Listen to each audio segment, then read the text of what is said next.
Hello കൂട്ടുകാരെ, ഇന്ന് ഞാൻ ഈ ഗോതമ്പപ്പൊടി ഉപയോഗിച്ച് ഒരു പായസം ഉണ്ടാക്കാൻ പോവുകയാണ്. അതിന് ഞാൻ 2 കപ്പ് ഗോതമ്പ് എടുക്കുന്നുണ്ട്.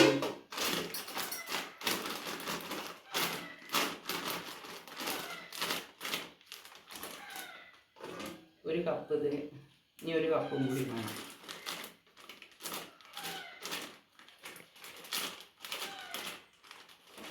രണ്ട് കപ്പ് ഗോതമ്പപ്പൊടി ഉപയോഗിച്ച് ഞാനൊരു പായസം ഉണ്ടാക്കാൻ പോകുന്നു. അതിലേക്ക് നമുക്ക് ശർക്കര ഉരുക്കട്ടെ.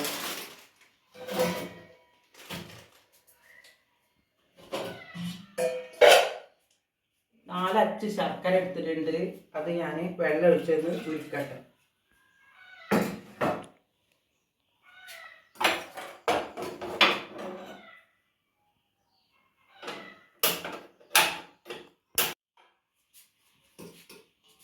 ഉരുക്കാൻ വെച്ച് ഈ ശർക്കര നന്നായി ഉരുകി വരട്ടെ. ശർക്കര ഉരുക്കിയൊക്കെ വെച്ച് അത് ഉരുകി വരുന്നുണ്ട്. ഇതിലേക്ക് ഞാൻ ഈ നാളികേരത്തിൻ്റെ 2ാമത്തെ പാല് ഒഴിച്ചിട്ട് അതൊന്ന് കലക്കിയെടുക്കട്ടെ കേട്ടോ. ഇത് തീരെ കട്ടയാവാൻ പാടില്ല, അതുകൊണ്ട് ഒന്ന് കലക്കിയെടുക്കട്ടെ. നല്ല കലക്കണം. വെള്ളം പോരെങ്കിൽ നമുക്ക് ഒഴിച്ചു കൊടുക്കാം. ഇതിൽ വെള്ളം ഇത് മതിയാവില്ല, പാലിൻ്റെ വെള്ളം കുറവാണ്. ഒരു തേങ്ങേൻ്റെ പാലെടുത്തിട്ടുള്ളൂ. ഇത് നല്ല കട്ട പിടിക്കാതെ കൈയെടുത്ത് ഇളക്കിക്കൊണ്ടിരിക്കണം.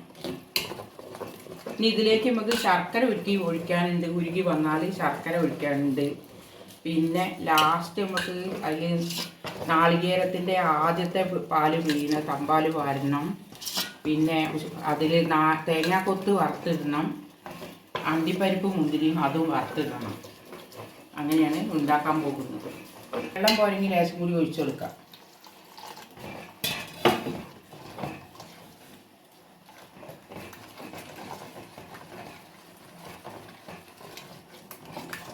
നന്നായി ഉരുക്കിയിട്ടുണ്ട്. അത് നമുക്ക് വാങ്ങിക്കാം.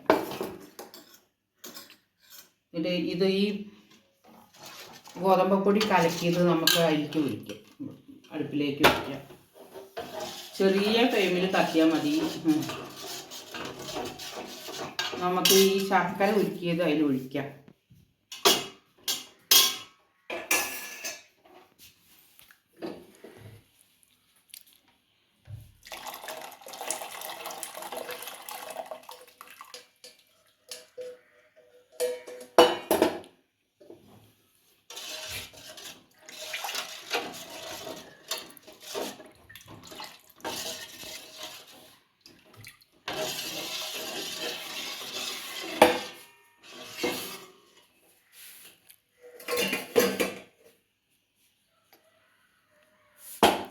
നമുക്ക് ഇതൊന്ന് വറുത്തിടാം.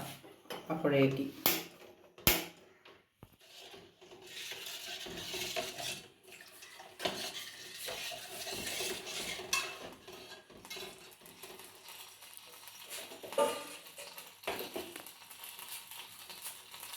ഇതിൽ ഏലക്കായ തരി ഇട്ടോ.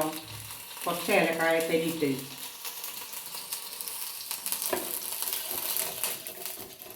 ഇത് കൈ വിടാതെ ഇങ്ങനെ ഇളക്കിക്കൊണ്ട് നിൽക്കണം. ആ സ്പൂണ് ഈ നെയ്യ് ഒഴിച്ച് ഈ തേങ്ങാക്കൊത്തൊന്ന് മൂപ്പിച്ചെടുക്കാം.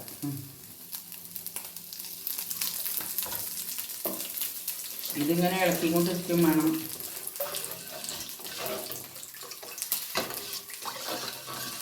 കട്ടയായി കൊണ്ട് പോകും.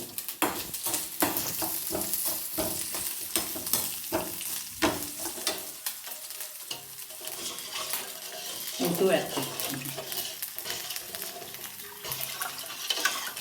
ചിലപ്പോൾ വെള്ളം പോരാതെ വരും. അപ്പോൾ വെള്ളം ഒഴിച്ചു കൊടുക്കാം. ഈ തേങ്ങാക്കൊത്ത് നല്ലവണ്ണം മൂത്തു. ഇത് അതിലേക്ക് ഇടാം.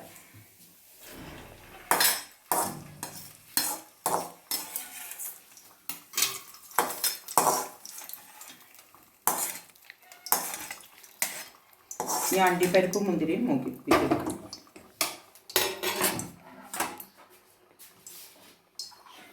ഈ അണ്ടിപ്പരിപ്പും മുന്തിരിയും മൂപ്പിച്ചെടുക്കണം.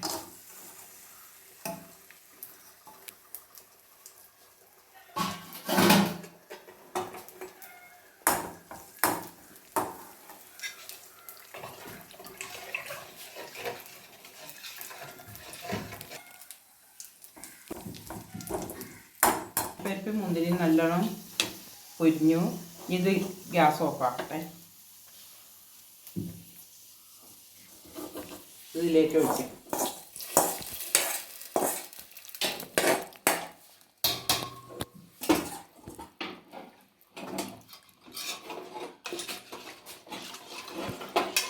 ഇത് നല്ലോണം വെന്ത് വരട്ടെ. അതുവരെ നമ്മൾ ഇങ്ങനെ ഇളക്കിക്കൊണ്ട് നിൽക്കണം. ഇപ്പം ഇത് പായസം നന്നായി റെഡിയായി. ഇനി അതിലേക്ക് നമുക്ക് ഈ നാളികേരത്തിൻ്റെ ആദ്യത്തെ പാല് പാർന്നു കൊടുക്കാം.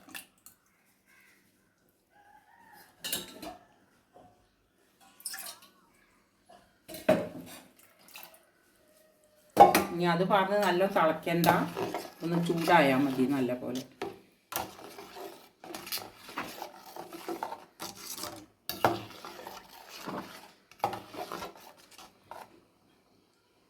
അങ്ങനെ ഗോതമ്പത്തിൻ്റെ